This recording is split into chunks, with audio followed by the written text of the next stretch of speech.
This is a bare bone kit. We are going to make a computer out of nothing. This is our project. First thing we have to do is we have to grab the motherboard. The motherboard is here.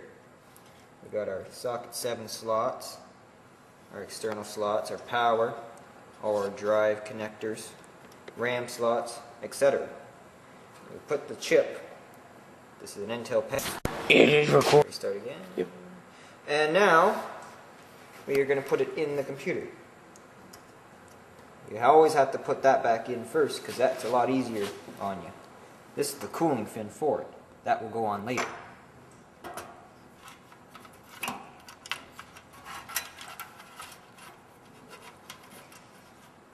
This is sometimes easy, this is sometimes complicated. In this case, it's going to be fairly easy. Put the screws in place.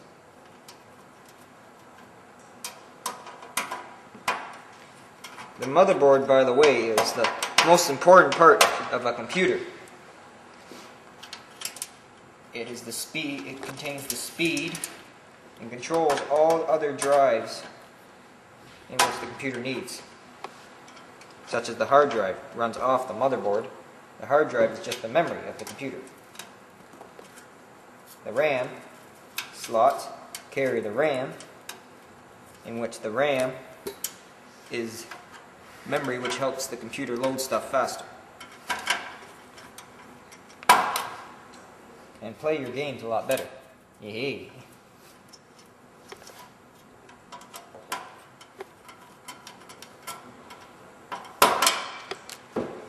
Won't have to be super tight, but they should be at least snug in place, these screws. Some places are going to be harder than others to reach when it comes to installing a motherboard.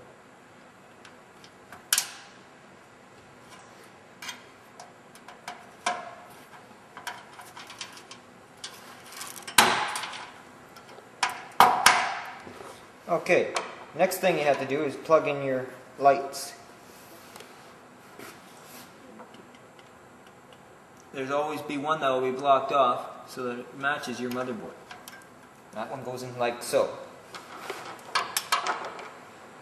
Next thing we want to do, you can even do this first, but we prefer to do it second. You have to put your power in. In this computer, it's fairly easy to put the power on this thing. Just like so. Put the screws in place.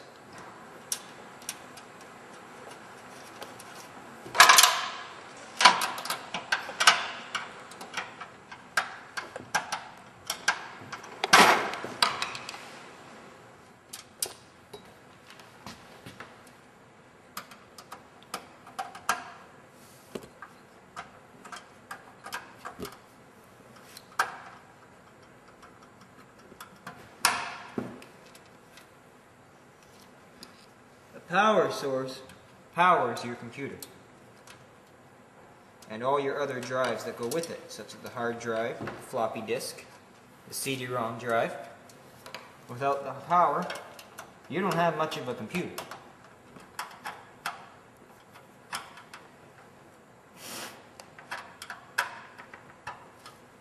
Okay, then we're going to plug it in. These always have a certain design to go with the motherboard. That's plugged in place like so. The power switch. Sometimes these are harder than others to go in place.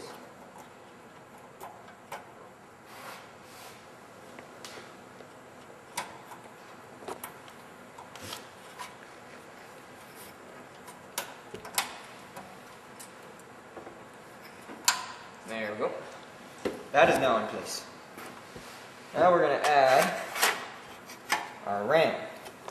PC 100. 100 is goes with the bus speed of the computer, which this computer is a PC 100. Has 100 megahertz bus speed. These go in like so. You usually look for a DIMM number 1 or 0. This one has a 0, which is this. Maximum memory of this computer is 384 megabytes. 128 in each slot. This is a 64 and this is a 32 megabyte. There. Those are in place.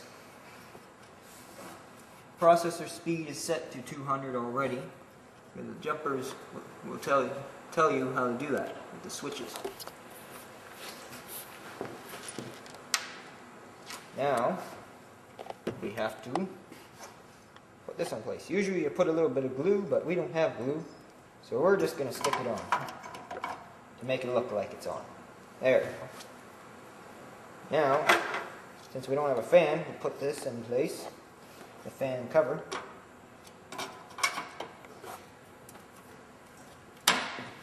There we go. Now we'll put the CD-ROM drive in. This CD-ROM drive does not have a speed on it, so it's just a CD-ROM drive. Plain and simple. It goes in like so. Then we use these type of screws. Usually only need one or two. And we're tightening the screws now on the side. That's good. We'll make sure they're snug. The next thing we're going to do is we're going to take our port adapters, PCI and ECIP. This is PCI, that's EICAP. Stick it in here the right way, very gingerly, but snug. And we'll take a frame piece for this particular model. It holds that down. And it should go on like so, making sure the screws for this line up. So, it goes in place like so, and like so. Now we take our screws, tighten here first, and a flathead screwdriver.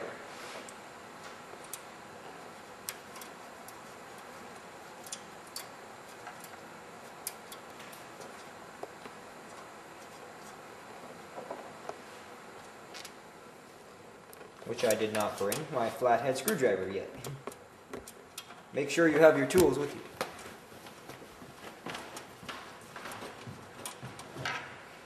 A star will work somewhat, but it only works so far with these type of screws.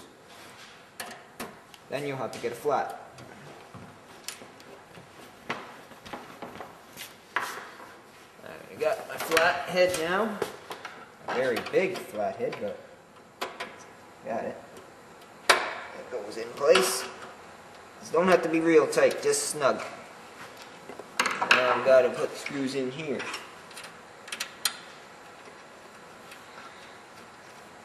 Without the screws, you could have a very serious problem. Because I've seen computers that have not been screwed in place, and they everything kind of jiggles around, and you find that you have a lot of errors with your computer because you won't have a graphics coming out of your card because it's on too loose, or you just ain't getting no connection from nothing, no network connection, nothing, because they're just not on tightly. And if a computer jiggles around a lot and gets moved around a lot as well at the same time, everything just doesn't stay in place if it's not screwed in place properly as well. You can't use screws that don't go in the right way. You also can't really use a screwdriver that's too big.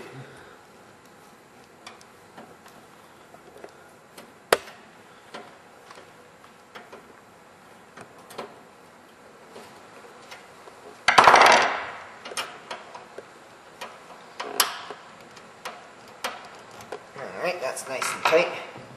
Now we're going to put the front cover back on. I believe so. Nope.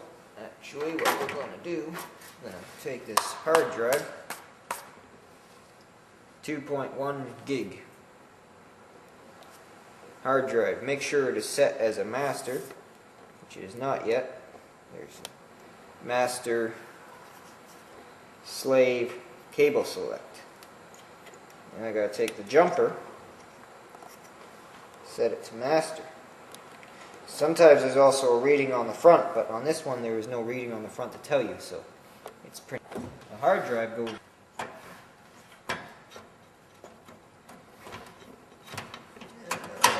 just like that.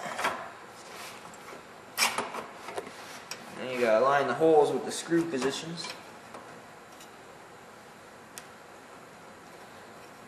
Right there. Yep. Okay. Line right there. That's done. Use these screws for this, if you can.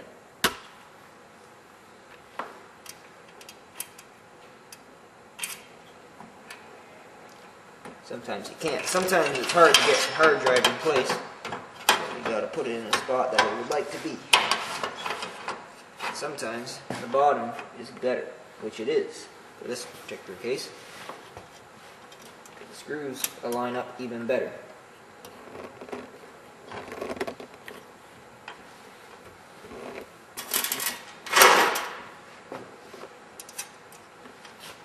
And since it's lying on the bottom, we don't have to worry about tightening the other side. 2 screws on one side is good enough. Plus, on this particular model, it is hard to screw it in place on both sides. And I've just seen that there is no place to screw the hard drive into place on the other side. So you can only screw it in place from this side. Screw it in nice and tight. Hard drive should be in there nice and snug. It makes a lot of noise, and the tighter it's in place, the more silent it will be.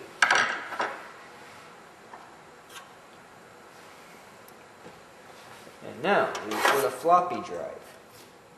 It goes on top of the hard drive. Or beneath. Doesn't matter. But in this case, it's going on top. Always important to make sure you have the right screws.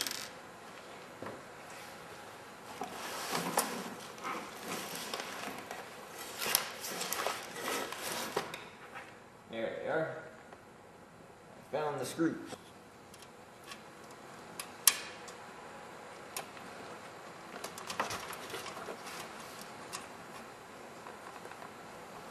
And one difference between the floppy and the hard drive is that the floppy actually sticks out. The hard drive stays inside because when the front cover goes on, you want the floppy and the CD-ROM drive to stick out. You don't want to be reaching inside the computer for your floppy or your CD-ROM. Hard drive, you don't have to worry about reaching in for it. It's got to be covered completely. That's tightly in place. Everything's tightly in place. Now, next thing we're going to do is put our cover on. Now,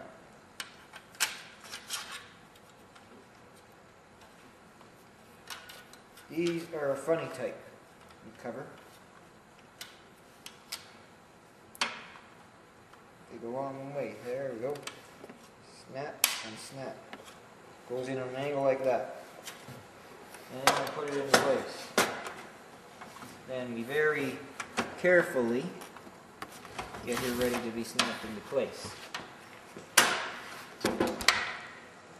Making sure that all the plastic pieces go in place.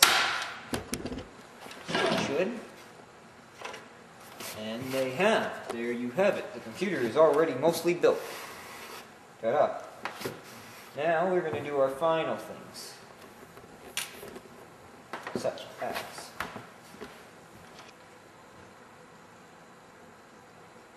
ribbon cables are next in our computer thing. Computer project.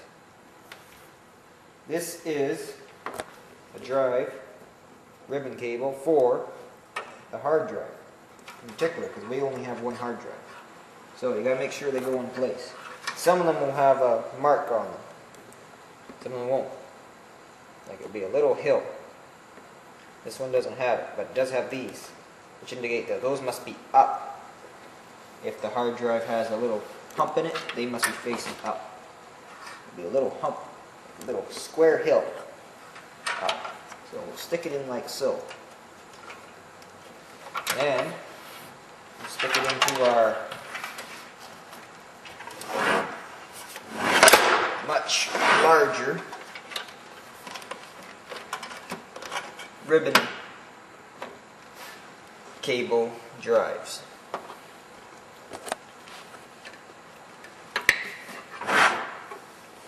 And they must also be in the right direction. Now, you have to look very carefully because there should be a number or a little hill, just like the hard drive, in which there's a little hill, there is no number. But sometimes there's a number and it'll say 1, and the red part of the ribbon always goes towards 1. Okay. Here we go. Oh, there's also a primary and a secondary. You want the hard drive to be in the primary slot, which is usually the forward one. It'll say right beside it. Okay, now we'll grab our other IDE drive. This one's for the CD-ROM.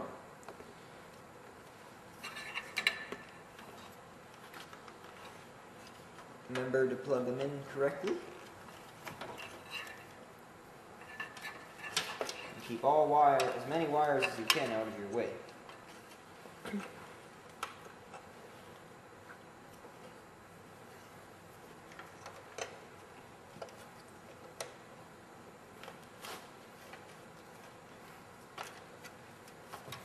Okay, and last of the IDE ribbons is the floppy. Same story, it's only smaller, and it's usually more obvious, and easier to install.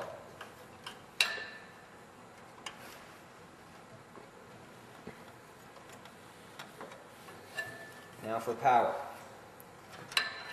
Nothing runs without power. That's the way the world turns.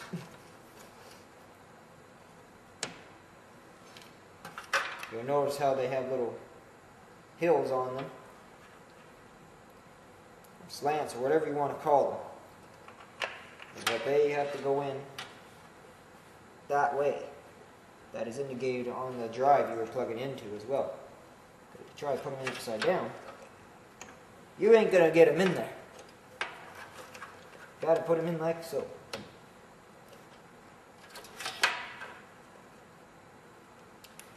And last is the floppy. And we have 2 of these little guys left. And those will be for further drives, like a second hard drive and a second CD-ROM drive.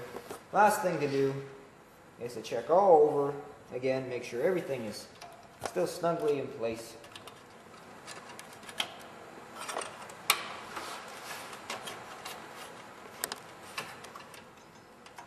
And everything is in place. Okay, to get you a better view, RAM is in place. Your PCI and ESI CA slots are in place. Processor chip is in place. Your ribbons are in place. Your powers are in place. Everything's secure on the motherboard. The motherboard is securely nailed down. The frame is sturdy. Power source is firmly in place. You just pretty much have to make sure that everything is snugly in place before you turn your computer on to be as safe as possible. And now we are going to put the cover on, and then you'll be ready to do further things like install your hardware or your software. There we go. Snap it in place. Firmly in place. Now we have to screw it, the back of it together. Because as I've said from the very beginning, everything has to be snugly in place.